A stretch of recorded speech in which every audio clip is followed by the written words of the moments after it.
feel like a fool because I've got the wrong tool. Let's get into it. RevelatorAlf. Hello, welcome to RevelatorAlf. I hope you're all well. So, today was the day that I thought, you know what, I'm just going to take this engine out of my Rieju Marathon 125 project build. And I thought, you know what, let me just split it apart and get this gearbox fixed once and for all. Right. Brilliant. So yes, I got a new gearbox and I got a new set of bearings and all this kind of stuff. So, you know, due diligence paid. Right. So guess what I did? Look. So I took it all apart, all separated into different trays. It's all kind of logged in the memory banks. I've taken loads of photos everywhere. And look, I've got the engine there almost split apart now. Yes. Yeah, look at that. Beautiful, beautiful, beautiful. Look at that. A job well done. I'm sure you would agree.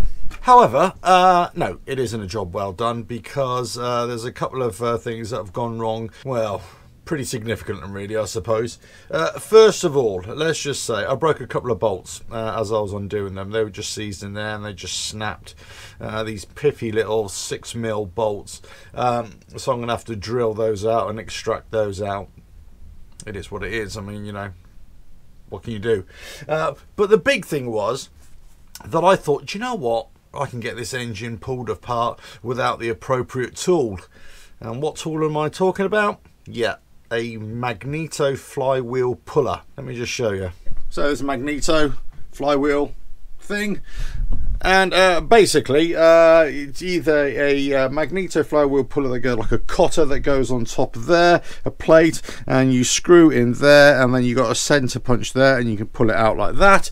Brilliant. Or there's another one, there's an external thread here, you wind it on there, and then you've got a center bolt, and then you just basically wind that down, and that pulls that off. Great. I have neither of those. I thought this other splitter that I had would work, and the hub puller as well would work, but it didn't. It just didn't. And basically, been trying all afternoon to get this bastard thing off without the proper puller. Anyway, so one I know is coming. I thought it would have arrived by now. You see, I thought it was arriving today. But I actually checked on my delivery details. It's not going to be to the first week of, well, next month, which is a bit of a pain.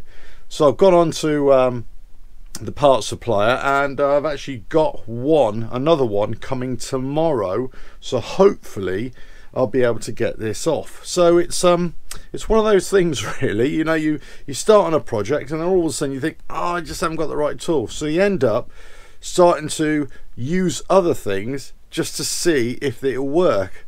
And I've tried everything, really tried everything.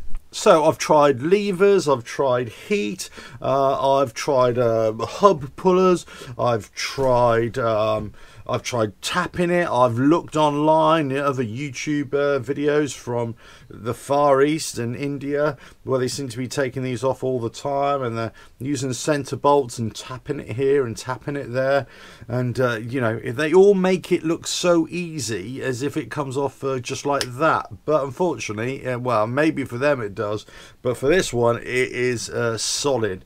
So after heating it and burning myself about 3 times, I thought, you know what, let me just wait for this proper flywheel, Magneto Flywheel puller. It's a bit of a shame really, because I was right on the last legs of actually getting these casings split apart. But there we go. So I kind of persevered with this task of trying to get this flywheel off, or this Magneto Flywheel off, because I thought, you know, it might be interesting to show different ways of being able to get it off. And I thought, well, do you know what, I could be really clever here and just make a video of me, just, you know, say, well, look, add a bit of pressure here and tip tap tap and tap tap tap and pop it comes off. But no, I'm not so lucky and not so intelligent, obviously. There we go. You will not see me taking this off in this video, but rest assured it will come off. It will come off. So apart from a couple of broken bolts and trying to get this flywheel, I think I might have damaged the casing a little bit. On closer inspection, I've also noticed quite a few bits broken off these engine casings as well, from age and wear and tear. I'm not going to try and repair them, but just so I know that they are there. I think with the casing around the gasket, I've scored it a little bit. So I think I'm just going to try and file it down and then just backfill it with a bit of gasket sealer, and hopefully it won't leak. I'm hoping it won't, because it's not broken, it's just grooved a little bit. So that's what gasket compound is all about, right? But there we go. Look, I mean it's almost there. I mean, I've got that side off. The oil pump was a right pain to get off as well. I had to heat it off, and again I got one of those impact drivers and everything to get it off. So that's all worked out fine. That's all good, no dramas there. I still got the piston in situ because I'm kind of using that for a bit of leverage as well. This box is working really well to hold the engine in place, but as I say, I just need to get this off. So if you've got any tips about removing this kind of Magneto flywheel, I'll show you exactly what kind it is. It's basically this kind here. It's got a thread on the outside, it's got a thread in the center, and that's it. It's got a Woodruff key obviously right down there, and then this would actually just line up with the rear gear there. You've got 3 bolts that go in there as well, which will basically take those off so that separate this out here, and well, see how we go. But I'll say it just needs to, this part needs to be separated from the shaft part. So I'm hoping that the puller, which will screw onto there, which this is a 28mm here, and that will screw onto there. Then you've got the center bolt that will just push on the center part there, and it will basically just lift it off. I'm going to use an impact wrench on that as well. But as I say, if you know of an easier way to do this without the special tool, please let us know, because I'm trying to figure it out all day. I mean, it could be that it's just jammed on there and nothing that I was trying it was working. On another bike it might work.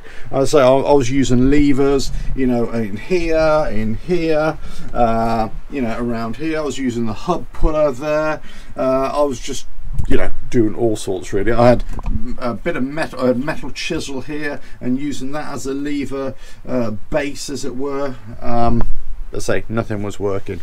It's on its way. It's it will be done.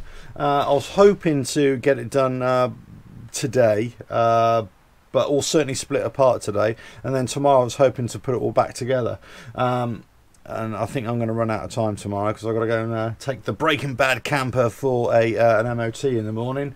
So that's going to take half the day, and then but say by the time I get back, it depends if this tool arrives now, what time that arrives. So I think it's going to be next week or whatever. But there we go. It's bit disappointing really, but as I say, I got quite far with it. I mean, all the parts are over there. Let me just quickly show you again.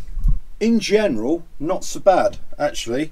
There wasn't any damage. The cylinder is not scored or anything like that. The piston looks okay. Yeah, just a bit coked up as well, but no damage there either. The clutch plates all looked pretty good. I'm going to just measure everything for spec, make sure that they're all within spec, but they seem all right. When I was riding it before, it all looked okay. Here's the oil pump here. These screws were a right git to get out as well, but everything else has come out pretty well, I must say. No major issues at all. So I'm going to obviously clean all the parts, refurb what I can, obviously, you know, get all this split apart, you know, put new bearings in. I was kind of toying whether to put bearings in at all, because I thought, well, if they're still within spec and they're still fine, why do it? But I spoke to a couple of people and they said, look, you know, as you got it open, you might as well just do the bearings. And I thought, you know what, yeah, you're right. I mean, I thought, I was in two minds, to be quite honest with you, whether I should do the bearings or not, if they're still fully functioning. And the problem is, because it's an older engine, and you know, it's a Chinese engine as well, and you know, I kind of came to the realization, do you know what, let's just put new stuff in there, and then at least I know that it's new. And even though, you know, I spent 30 or 40 pounds on all the bearings and oil seals and all that kind of stuff, it's probably money well spent in the long run. But there we go. I wish I could say it's been a productive day. It's kind of been a half productive day, I would say. I spent, you know, the first sort of hour or so just trying to clean the engine as best I could, because I hate working on a dirty engine, but you know, I still get caked in grease and everything. I kind of was thinking about totally refurbing the engine casings and everything, and you know, painting them and everything. But do you know what? The more I think about it, the more I just think, well, why? Well, why? You know, what is it going to serve me doing it? It's supposed to be a bit of a rough and ready bike. As long as it's mechanically sound, it's fine. I'm going to go over the frame and make sure that's all squared away as well. But as I say, it's not going to be a full restoration. It never was supposed to be that. It's supposed to be just, as I said in previous videos, mechanically, electrically sound, and you know, give it a good old clean, and hopefully it will be good. As I say, I mean, I'm not 100% on, you know, painting all the casings and everything, but you know what, we'll see. One thing I will say, the cam, there seems to be a bit of scoring on the cam. You may not be able to see it there. The other one is absolutely fine. So one cam has got a little bit of scoring on it. I think, I'm not sure. I'm not sure about that. It might need a new cam, really, I've got to say. But it doesn't look as if it's not all the way across. And most of it seems to be just on the one side, which I think is a bit odd. I never kind of really come across just one on one side, you know, scoring or damaging on one side. I mean, it could be that something from the engine, you know, all the fragments got trapped on there and that's what scored it, but we'll see. We'll see about that. Right, anyway, enough of that. Enough of me rambling. I thought I'd just give you an update to see what I've been up to today. Loads of videos on the channel coming, and kind of been a busy boy doing all that stuff, but it's given me lots of time now to crack on with this, which is what I really wanted to do. I'm not really filming it for the channel. I decided against that. You know, I just wanted to crack on with it and then just pick out little pieces here and there. So hopefully, you know, you can see what I'm doing, or what problems I'm coming up against and everything. So the next one will be once I've split all this apart, and then I've got it on the gearbox, and then I'll show you what I find with the gearbox and basically what damage was on the inside of it as well. But anyway, on to the next one. Don't forget to subscribe, hit that bell, like and share. Check out the website RevelatorAlf.com. Ta-ra.